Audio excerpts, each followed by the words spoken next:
Joining me right now is Georgia Congressman Andrew Clyde, a member of the House Appropriations Committees. Congressman, good to see you. Thanks very much. Can you walk us through the appropriations process and whether or not we will see a government shutdown? Well, good morning, Maria. Well, first off, I wish we were actually in the appropriations process and using the appropriations process here, but we're not. This is simply a clean CR, which has nothing to do with prioritizing our border, and that's wrong. That's not what the priority of our nation should be. We need to prioritize securing our southern border here and use the government funding fight to do it. That's the leverage that's necessary here in Washington. We're not considering the appropriations whatsoever on this CR. It's simply a continuing resolution that continues Nancy Pelosi's funding levels, Joe Biden's disastrous policy, to give us a little more time so we can spend more money. So are you going to vote no on this then? I'm a hard no on this, Maria, and so are a lot of other Republicans. So then it sounds like we will see a partial shutdown tomorrow or Saturday. Well, I think what you're going to see is there are going to be more Democrats vote for it than Republicans vote for it. I think that's exactly what's going to happen. But I see. That's not a Republican spending bill.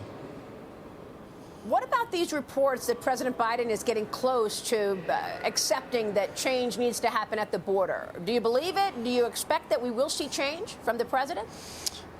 Well, his poll numbers are tanking, and it's primarily because of the border. So I would expect that he's going to try and do something about that. But, you know, this is not going to be, just a bill passed that does absolutely nothing. We're not going to allow him to fool the American people. We have to pass real border policy here and metrics that goes with it so we can actually do something on the southern border and not just make it a facade. And that's what they want. They just want to make it a facade to get his poll numbers up. Wow.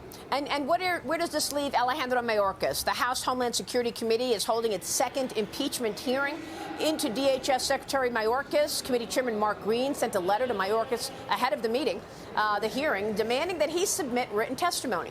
Mayorkas was supposed to sit for testimony, but he'll instead be in Mexico, claiming to discuss immigration issues in Mexico. Yesterday, 14 Democrats voted with Republicans to pass a House resolution which formally denounced President Biden's open border policies. Congressman, will some Democrats support the Mayorkas impeachment, do you think? Well, I think after yesterday's vote, that's certainly a possibility. I believe that the Democrats are seeing the disaster on the border and feeling it, especially in the poll numbers. And so I think there very well could be some that vote to impeach Mayorkas as well, because he certainly deserves it. His job has been abysmal, and he has not followed the law. He has lied to Congress. He deserves to be impeached. Meanwhile, the U.S. military fired another round of missiles against the Houthi-controlled sites in Yemen yesterday. It comes after the Houthis attacked a U.S. bulk carrier in the Gulf of Aden. There have been at least 34 Houthi strikes in the Red Sea since November 19th, Congressman, as you know. The Houthis officially are back on the terrorist list, but the Biden administration is defending its original decision to take them off of that list, saying that if they behave, they could be taken off again. Watch this.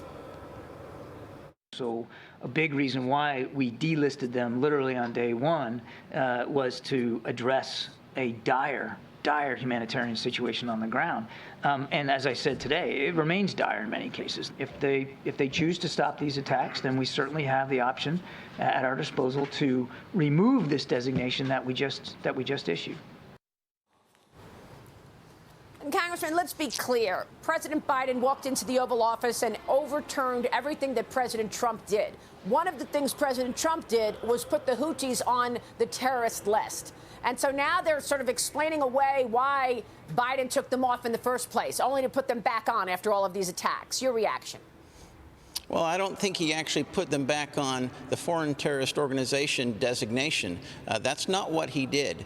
And so that's what President Trump did. It's a stronger designation than what the Biden administration is doing right now. They need to be redesignated, just like President Trump did, as a foreign terrorist organization.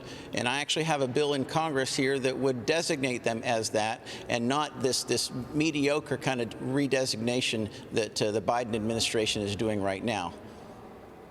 Well, this is new information. Tell me what the implications are about putting them on this list. I mean, you're saying this is not the terrorist list? This is not the redesignating them as a foreign terrorist organization. This is just putting them on a global terrorist list, but it's not the same thing, Maria. And so they need to go back to President Trump's policy. This is a weaker version of it.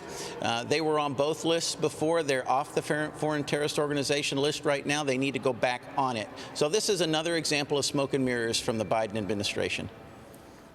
Okay. Well, thank you for that clarification, Congressman. Good to talk with you. We appreciate your time. Andrew Clyde joining us this morning.